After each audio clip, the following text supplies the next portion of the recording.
Okay, चलिए अब fertilisation देखते हैं।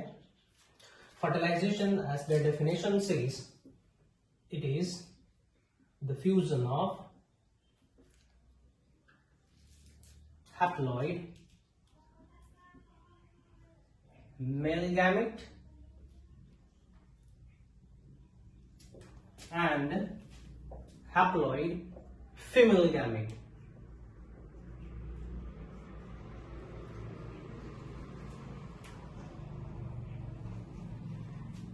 ठीक है, फर्टिलाइजेशन को हम लोग 3-4 स्टेप्स में पढ़ेंगे। ठीक ना, ये ज्यादा सही रहेगा, आसान रहेगा। ठीक ना, steps of fertilisation in human.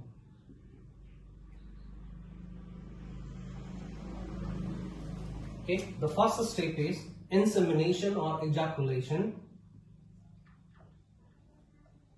यहां से स्टार्ट करेंगे हम लोग, insemination.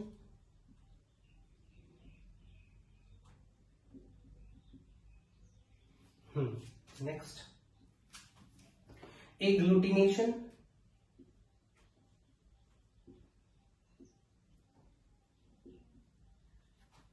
Third acrosomal reaction,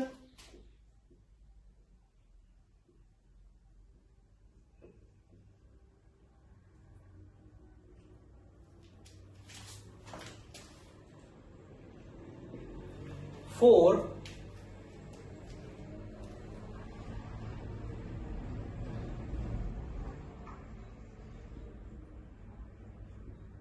cortical granule reaction,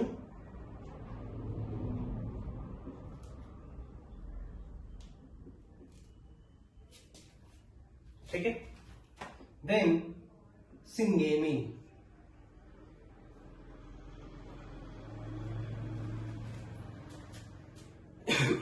okay. Syngamy से भी पहले छोटा सा इवेंट होगा, चल इसी के अंदर देख लेंगे हम। नाउ इजैकुलेशन और इंसेमिनेशन का मतलब क्या होगा वो देखते हैं। ठीक है, इजैकुलेशन और इंसेमिनेशन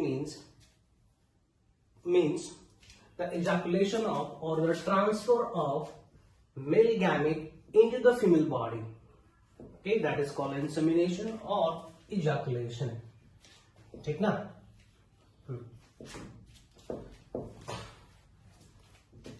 ट्रांसफर ऑफ क्या हो जाएगा, इसका मतलब ट्रांसफर ऑफ मेल गैमेट, यहां पे सीमन का ट्रांसफर होगा into the female body, reproductive tract.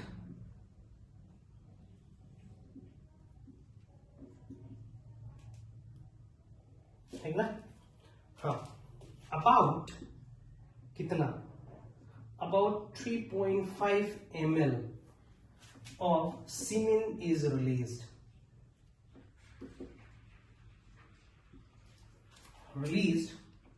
near the cervix into the vagina।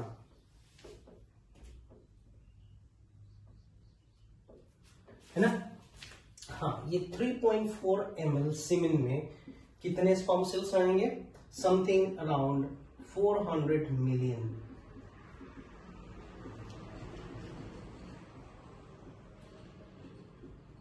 Sperm cells होते हैं। ठीक है, 400 मिलियन स्पर्म सेल्स रहते हैं। ओके, सो अब क्या होगा, फॉर एग्जाम्पल ये कुछ इस तरीके से सर्विकल रीजन हुआ, ठीक है, वेजाइनल रीजन, ओके, इस तरीके से यहां पे स्पर्म रिलीज हो गए, यहां पे स्पर्म रिलीज हो गए। Now what the sperm does, they travel all along this distance and reaches the fallopian tube. है ना, यहां पे जाके इनको यहां से होते हुए यहां तक पहुंचना है। ठीक ना, यहां मतलब आपका एम्पुलरी इस्टमिक जंक्शन तक पहुंचना है। So this is all about ejaculation or insemination. What happens next? ठीक ना, इसके बाद क्या होता है? कंडीशनिंग होती है, स्पर्म सेल्स की कंडीशनिंग होती है। स्पर्म सेल की कंडीशनिंग कहने का मतलब होता है स्पर्म सेल्स के अंदर, ठीक ना, स्पर्म सेल्स के अंदर कैल्शियम आयन एंटर करेगा। ठीक है, next conditioning, CON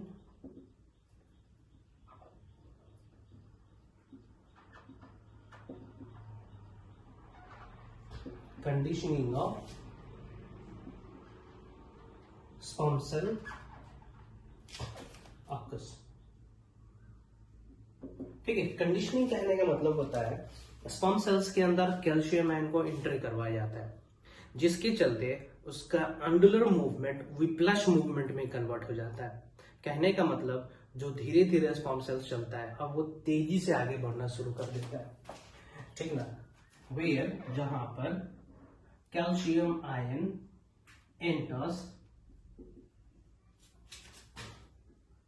enters into a sperm cell and changing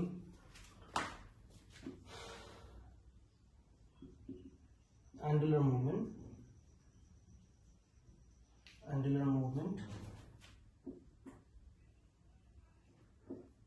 to whiplash movement।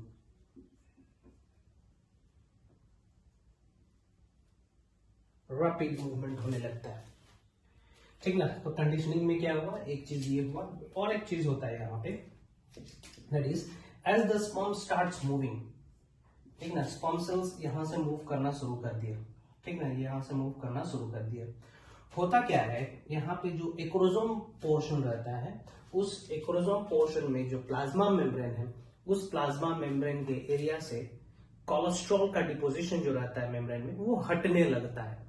वो हटने इसलिए लगता है ताकि जब एक के पास पहुंचे तो वो आसानी से बर्स्ट कर जाए, ताकि उसके अंदर का कंटेंट बाहर निकल जाए। That is sperm lysin, that is sperm lysin, है ना। दूसरा क्या चीज होगा, ड्यूरिंग दिस, ठीक ना, इसी के दौरान मतलब जब मूवमेंट हो रहा था, cholesterol leaves the plasma membrane। ठीक ना, leave the plasma membrane of acrosomal region।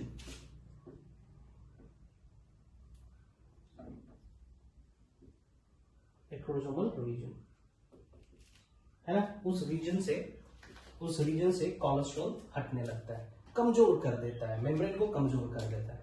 ठीक ना, ये प्रोसेस होता है यहाँ पे। चलिए अगला स्टेप देखते हैं। अगला step that is agglutination. See, sperm cells 24 से 48 घंटे तक जीवित रहता है in the female body. In female body it can stay alive for how many hours, 24 to 48 hours. ठीक ना, मेल बॉडी के अंदर it can reside from an hour to 7 days। ठीक नहीं, ह्यूमन टेस्टिस के अंदर 7 दिन तक जीवित रह सकता है, लेकिन फीमेल बॉडी में 24 से 48 घंटे तक ही रहता है ना। क्वेश्चन आता है यहां से। हाँ, next step is agglutination.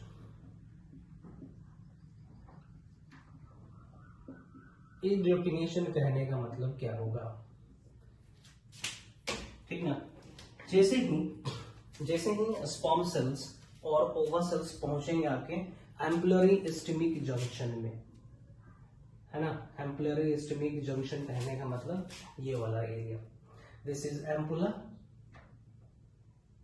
This is isthmus. ठीक ना, इस एरिया को हम लोग बोलेंगे isthmic ampullary region. Fertilization actually यहीं पे होना है। यहां से स्पर्म सेल्स आ रहे हैं, ठीक ना, और यहां से क्या होगा, ओवा सेल्स जाएगा, मतलब सेकेंडरी साइड जा रहा है। दोनों यहाँ पे मीट होते हैं, मीट होना पड़ेगा, दे मस्ट बी सिंक्रोनाइज्ड। ठीक ना, इनका मूवमेंट सिंक्रोनाइज होना है। सिंक्रोनाइज करने का मतलब दोनों को एक ही समय में, ये अलग अलग दिया है तो कोई दिक्कत नहीं, लेकिन दोनों को यहीं पे जुटना है। If this event is not synchronised. यदि दोनों यहाँ पे नहीं मिलते हैं, इधर मिलते हैं या इधर मिलते हैं, तो फर्टिलाइजेशन नहीं होगा। यही रीजन है कि बहुत सारे केसेस में कंसीवनेस नहीं होता है, फर्टिलाइजेशन नहीं होता है। क्यों नहीं होता है? क्योंकि इन दोनों का मीटिंग का जो एरिया होता है ना, यहाँ पे ना होके कहीं दूसरी जगह होने लगता है। The meeting of sperm cells and ova cells are not synchronized, that is why the conceiveness do not occur, fertilization do not occur. So इन दोनों को यहीं पे मिलना जरूरी होता है। एग्लूटिनेशन, as जैसे ही as the sperm cell reaches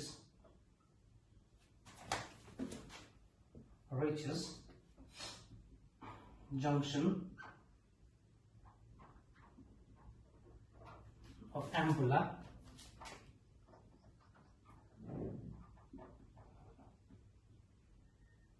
और एस्टमिक बोल सकते हैं, एम्पुला एस्टमिक, ठीक ना, एम्पुला एस्टमिक, ओवा रिलीजेस और सेकेंडरी ओसाइड रिलीजेस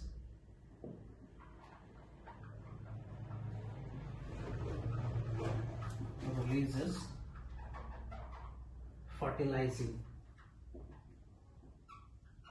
एक प्रकार का केमिकल है, फर्टिलाइजिंग केमिकल रिलीज करना है, ठीक ना, फर्टिलाइजिंग केमिकल रिलीज करता है। दिस इज attracted by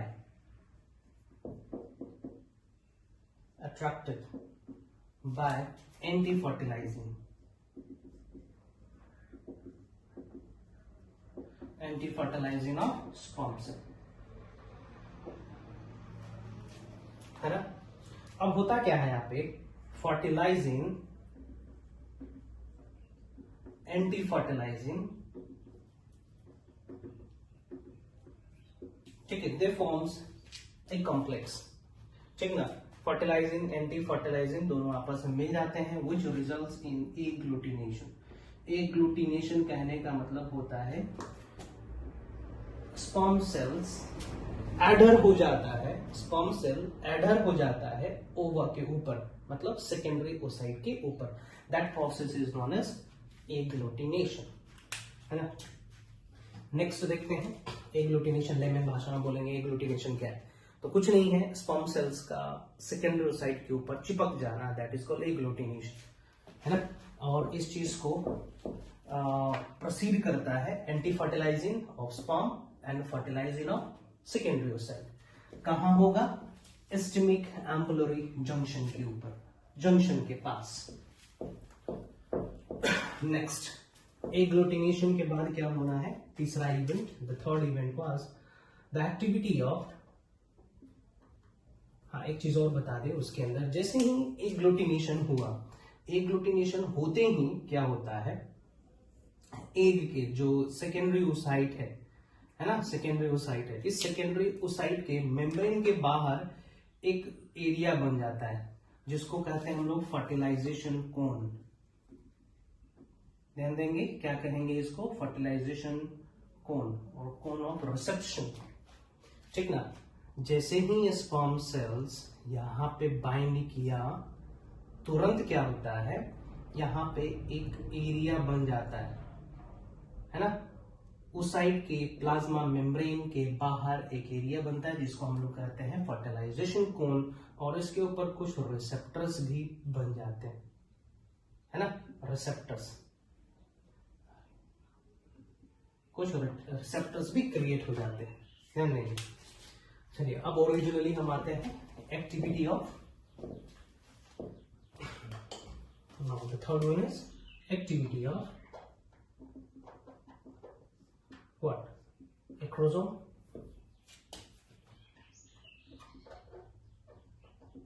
हाँ एक्रोसोम, अब क्या होना, एक्रोसोम अपना एक्टिविटी करना है। जो एक्रोसोमल रीजन है वहां का कोलेस्ट्रॉल हट चुका है ना, कोलेस्ट्रॉल हट चुका है यहां से,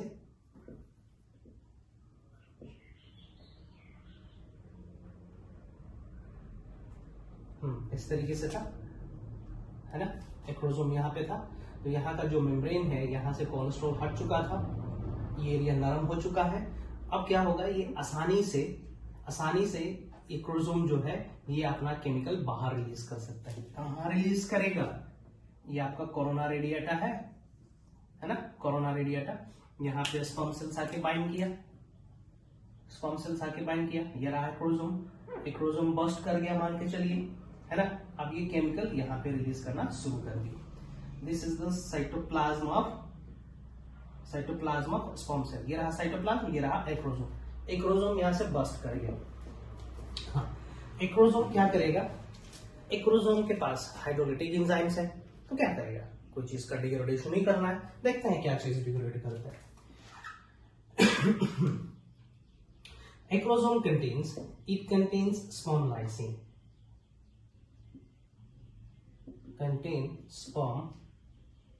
lysine, स्पर्म लाइसिन किस तरीके का एंजाइम है, हाइड्रोलिटिक, तोड़ने का काम करेगा enzyme. Sperm lysin contains enzymes such as, 3 प्रकार का एंजाइम रहता है इसके अंदर। Hyaluronidase, that is acidic proteinaceous enzyme,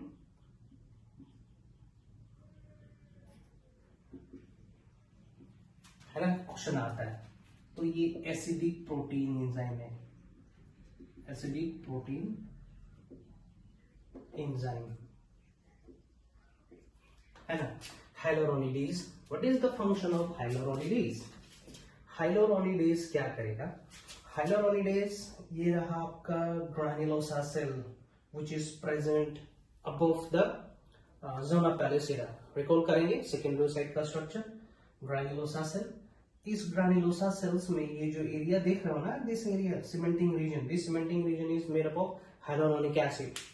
तो हाइलोरोनिडेज क्या करेगा, इट डिसॉल्व दिस जंक्शंस, ठीक है ना। ये एरिया जो है इन सभी को डिग्रेड कर देगा, ग्रानुलोसा सेल्स को अलग अलग कर देगा।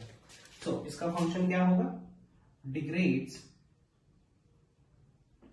The area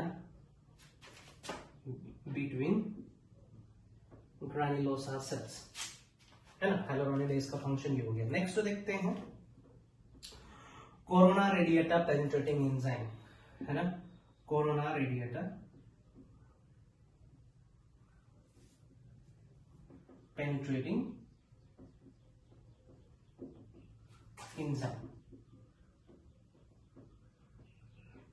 corona radiata penetrating enzyme, CPE, corona radiata penetrating enzyme क्या करेगा, कोरोना रेडिएटा फ्लेम का तरह दिख रहा था ना बाहर, ठीक है। डायग्राम देखेंगे एनसीईआरटी में, कोरोना रेडिएटा कुछ इस तरीके से एरिया बना रखे होंगे उस साइड के ऊपर, तो ये कोरोना रेडिएटा को डिग्रेड करेगा, है ना, कोरोना रेडिएटा को डिग्रेड करेगा। And the last one that is zona lysin और एक्रोसिन, ठीक है। जोना लाइसिन और एक्रोसिन ये क्या करेगा, degrades zona pellucida,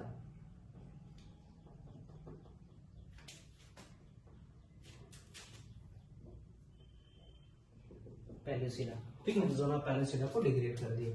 this is the activity of acrosome, ठीक ना। चलिए अगला स्टेप में देखते हैं, अगला स्टेप क्या था।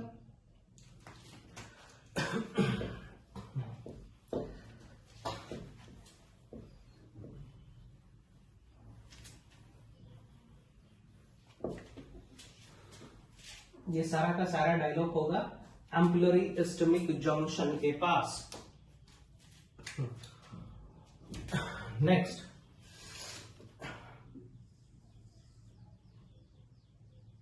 फॉर एग्जाम्पल ये था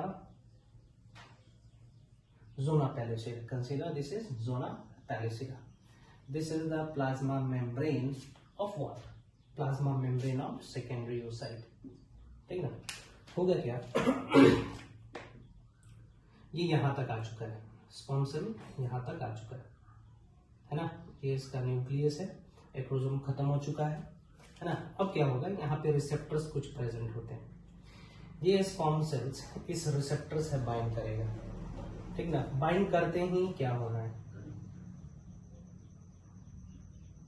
ठीक है, ये रहा प्लाज्मा मेम्ब्रेन, ये ब्लू कलर से हम जो बनाए हैं इसको प्लाज्मा मेम्ब्रेन कंसिडर करिए, और इसको कंसिडर कर सकते हैं दैट इज व्हाट आई से zone of fertilisation zone,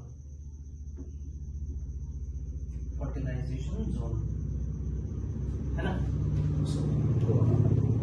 zone that is है ना। फर्टिलाइजेशन कोन के ऊपर रिसेप्टर्स प्रेजेंट है, उस रिसेप्टर से बाइंड करेगा स्पर्म सेल्स, है ना, और ये रहा आपका प्लाज्मा मेम्ब्रेन, और इस प्लाज्मा मेम्ब्रेन के नीचे प्रेजेंट है cortical granule, these are cortical granule, है ना। एक्स्ट्रा मेम्ब्रेन को पेनिट्रेट करने के बाद स्पर्म सेल्स आगे बाइंड करेगा, ठीक ना, एक फर्टिलाइजेशन कोन के ऊपर जो रिसेप्टर्स है उसके पास, जैसे ही ये बाइंड कर जाएगा क्या होना है, ये एरिया हटेगा, यहाँ से ये एरिया हटेगा, और होना क्या है यहाँ पे क्रूशियल स्टेप है, ध्यान देंगे क्या होगा, ये प्लाज्मा मेम्ब्रेन और स्पर्म का प्लाज्मा मेम्ब्रेन दोनों एक साथ फ्यूज कर जाते हैं। क्या मैंने बोला, अगला स्टेप में क्या होना है, this is the plasma membrane of ovum, और स्पर्म सेल्स का प्लाज्मा मेम्ब्रेन आपस में फ्यूज हो जाएगा। फ्यूज होते ही क्या होगा, इसके अंदर का जो कंटेंट है, इसके अंदर का कंटेंट अंदर चला जाएगा, क्या गया, प्रोन्यूक्लियस, ठीक ना, साथ में यहां से जाएगा आपका प्रॉक्सिमल, ओके, सेंट्रियोल, ध्यान देंगे क्या गया, प्रोन्यूक्लियस गया, मेल न्यूक्लिया अंदर एंटर करा, और प्रॉक्सिमल सेंट्रियोल भी एंटर करा। एक चीज और बता दें यहाँ पे, जैसे ही ये डायलॉग हो रहा था, ये डायलॉग जैसे ही हो रहा था, उसी समय क्या हुआ, इसके अंदर कैल्शियम आयन एंटर करने लगते हैं और सोडियम आयन एंटर करने लगते हैं। ध्यान देंगे, जैसे ही स्पर्म सेल्स, है ना, स्पर्म सेल्स बाइंड करता है आपका फर्टिलाइजेशन कोन से, और पेनिट्रेट करने की कोशिश करता है इस प्लाज्मा मेम्ब्रेन को, और फर्टिलाइजेशन कोन के साथ रिएक्शन हो रहा होता है, उसी समय calcium ion as well as sodium ion enters into the cytoplasm of secondary oocyte, ठीक ना, कैल्शियम आयन, सोडियम आयन, ठीक ना, सोडियम आयन एंटर करने से क्या होता है, डीपोलराइजेशन होता है, डीपोलराइजेशन होगा, depolarisation of oocyte, secondary oocyte, depolarisation of secondary oocyte, जिसके चलते क्या होता है, दूसरा स्पर्म सेल्स इंटर नहीं कर सकता, है ना, दूसरा स्पर्म सेल एंटर नहीं कर सकता प्लाज्मा मेम्ब्रेन के अंदर, ठीक है, व्हिच रिजल्ट्स, हाँ क्या बोल सकते हैं, ये किस लिए हो रहा है, to avoid the entry of second sperm, ठीक है, सेकेंड स्पर्म एंटर नहीं करेगा सोडियम आयन का अंदर घुसने के चलते, डीपोलराइजेशन के चलते, लेकिन ये टेम्पोररी होता है, ज्यादा देर तक रोक नहीं सकता है, ये डीपोलराइजेशन प्रोसेस स्पर्म सेल्स को ज्यादा देर तक रोक नहीं सकता। At the time what happens, this calcium ion क्या करेगा, this calcium ion compels this cortical granule to come out, ठीक ना, ये कॉर्टिकल ग्रैन्यूल को क्या करता है, बाहर निकलने पे मजबूर कर देता है, ये कॉर्टिकल ग्रैन्यूल्स बाहर निकलने लगते हैं, ठीक ना, और यहां से केमिकल सीक्रेट करते हैं, जिसके चलते यहाँ पे जितने भी स्पर्म सेल्स बाइंड किए हुए रहते हैं वो सब हट जाते हैं, है ना। चलिए यहां तक हमने क्या बताया, यहां तक हमने बताया स्पर्म सेल्स फर्टिलाइजेशन कोन से बाइंड करेगा, कुछ देर बाद क्या होगा, plasma membrane of secondary oocyte and plasma membrane of sperm cells, they fuse together, it delivers its material into the cytoplasm. Next क्या था, reaction of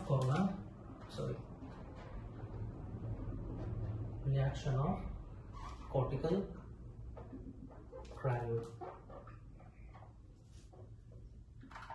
ठीक ना, cortical granule, ठीक है, due to calcium ion cortical granule ठीक ना, cortical granule, ठीक है, moves out by exocytosis and disturbs fertilization cone, ठीक ना, thereby eliminating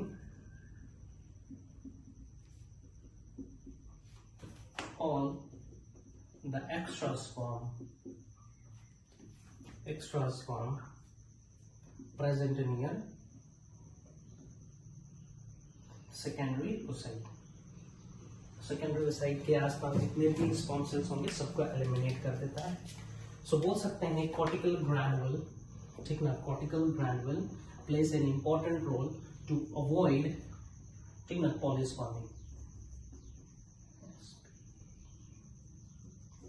ठीक है, पॉलीस्पर्मी को कौन अवॉइड करेगा? तो आपका आंसर होना चाहिए कॉर्टिकल ग्रैन्युल. ध्यान देंगे, क्वेश्चन यहाँ से आता है. पॉलीस्पर्मी कहने का मतलब, ठीक ना, एक ओवा को एक से ज्यादा स्पर्म सेल फर्टिलाइज कर पाना, दैट इज पॉलीस्पर्मी. लेकिन इस चीज को होने नहीं देना है, तो नहीं होने दिया जाता है. कौन मदद करता है? कुछ समय के लिए सोडियम आयन मदद करता है, लेकिन परमानेंटली मदद करता है आपका कैल्शियम आयन का एंट्री, मतलब कॉर्टिकल ग्रैन्युल का रिडक्शन ना. यहां तक हो गया. अगले स्टेप में देखते हैं क्या होता है. अगले स्टेप में होगा completion of meiosis 2 in secondary oocyte. Then syngenea, ठीक ना.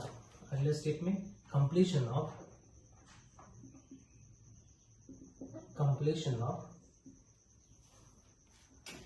meiosis 2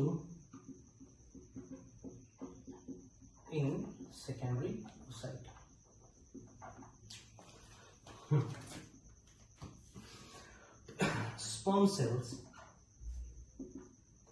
Sperm cells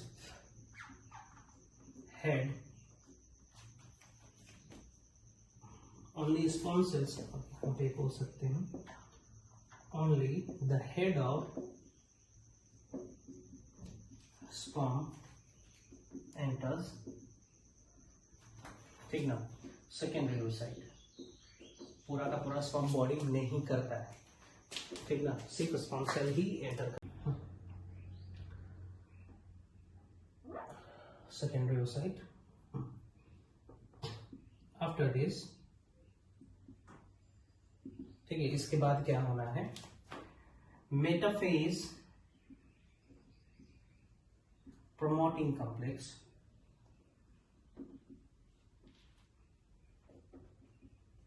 ठीक है, मेटाफेज promoting complex degrade हो जाता है, and anaphase promoting complex is activated. ठीक है, ये एक्टिवेट हो गया. ठीक है, ड्यू टू विच, जिसके चलते meiosis 2 कंप्लीट हो जाता है, due to which meiosis 2 is completed. Forming क्या क्या बनाता है? Forming haploid ova and second polar body. ठीक ना, अनइक्वल साइटोप्लाज्मिक डिवीजन हुआ यहाँ पे, जिसके चलते एक बड़ा सा एक ओवा बन गया और छोटा सा एक पोलर बॉडी बन गया. पोलर बॉडी का फंक्शन क्या है अभी तक पता नहीं चला है, हटाइए, वो मेरा कंसर्निंग है. Now what happens? Last step, that is syngenea.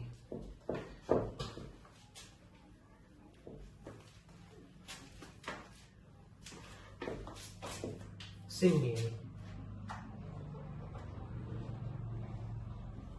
ठीक है, pronucleus of male,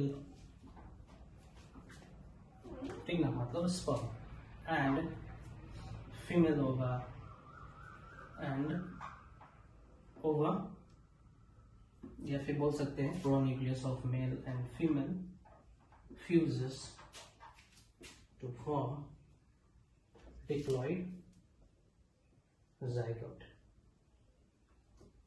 Diploid zygote है ना. यहाँ पे फीमेल गैमेट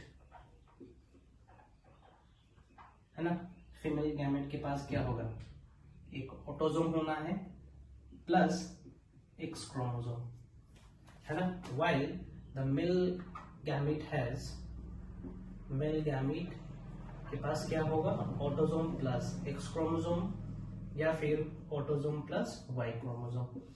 दोनों में से कोई भी एक हो सकता है. We can not predict X chromosome होना है या फिर वाई क्रोमोसोम होना है.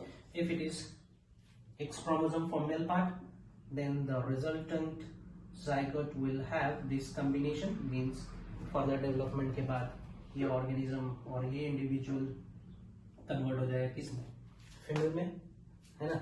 If sperm carries Y chromosome, by default इसका तो यही आना है, ठीक ना. Then the individual will convert into what, male है ना.